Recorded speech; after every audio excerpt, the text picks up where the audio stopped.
Officials traveling to Long Island over the weekend in the hope of getting feedback from local farmers on their needs and to hear their concerns. Our Sloan Smith was there. She has the details in this report.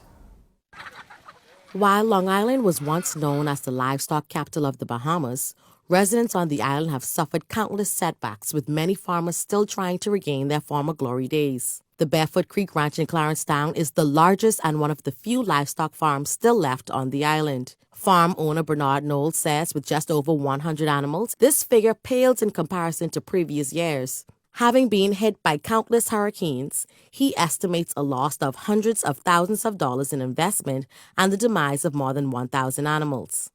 After walking, we was left with 3 sheep and 3 goats, so we started back over. Oh, you need money. Need money and need people who interested in doing it. A number of government agencies traveled to the island over the weekend to assess issues on the ground, including the ongoing potable water project.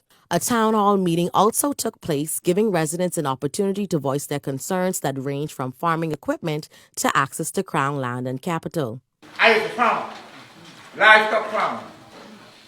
Right now I need the tractor. I was crying for 80.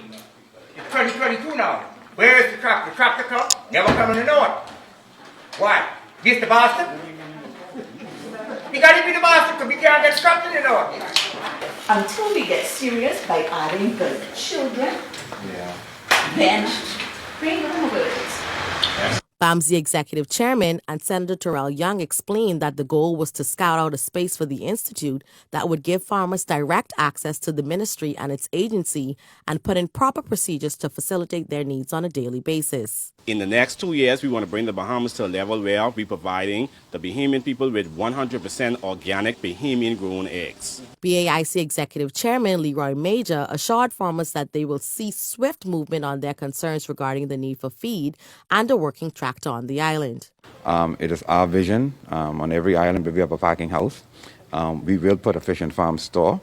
The feed mill, we're working on it now in the Bahamas, in Nassau, to ensure that our feed mill produce what it needs to produce, and also we're working on building a new feed mill.